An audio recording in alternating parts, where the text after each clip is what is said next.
የሰማይ አባት ሆይ በኢየሱስ ክርስቶስ በተሰጠን ስልጣን ተጎናጽፌ እንደ ልዑል የእግዚአብሔር ልጅ ዛሬ በዚህ ክፍል መሃል ይቆማል።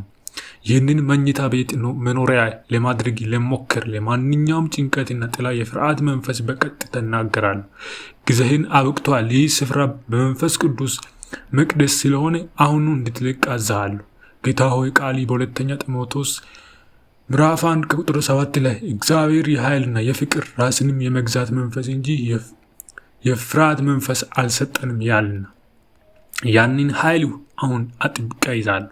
በእኔ ላይ የሚሰራ ማንኛውም ፍርሃት መሳር እንዳይሳካለት በማወጅ በዚህ ክፍል 4 ማዕዘናት በበጉ ደም ይረጫሉ። መንቀጥቀጥ በአንተ መለኮታዊ ጥንካሬ እረፍት ማጣትም በስዕል ተፈጥሯዊ ጸጥታ ይተካሉ። የአንተ መገኘት የዚህን ክፍል ድባብ ይለውጦ። የጭንቀት ስፍራ በነበረው ወደ አምልኮ የአትክልት ስፍራ ይቀይሮ። ከጨለማ ከሞጣ ከማንኛውም ሽብር ይልቅ በእኔ ውስጥ ያለው ይበልጣልና በውስጥ ያለው በእምነት ስጦታ አነቃቃለሁ። የነገስታት ንጉሥ የሚኖርበት ስፍራ ፍርሃት የመኖር ህጋዊ መብት የለውም።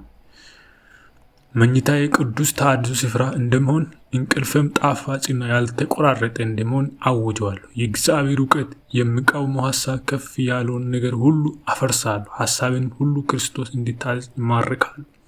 በመዝሙር ዳዊት ምዕራፍ 4 ከቁጥር 8 ላይ በሰላም ይተኛለሁ አንቀላፋለሁ፣ አቤቱ አንተ ብቻዬን በእምነት አሳድረኸኛልና የሚለው ተስፋ ላይ ይደግፋል። በዚህ ክፍል ደጃፍና መስኮቶች ላይ የሚቆሙ የጥበቃ መላእክት ይጠይቃሉ። ከሰው አእምሮ በላይ የሆነውን የእግዚአብሔር ሰላም ሴተኛ ልብና አእምሮን ይጠብቅ። እኔ በዘላለማዊ ያለውና የሚኖረው አምላክ ውስጥ ስለተመሰረትኩ ባልታወቀ ነገር ወይንም በነገ ምን ይሆን ስጋት አልፈራም።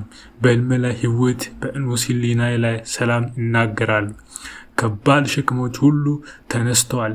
የድንጋጤ ሰንሰለቶችም ከስም ሁሉ በላይ የሆነው ስም ተሰብረዋል። ፍጹም ፍቅር ፍርሃት አውጥቶ ይጥላልና በአንተ ፍቅር ተሞልቼ ታድሼ አነቃለሁ። በጌታችን በኢየሱስ ክርስቶስ አሜን።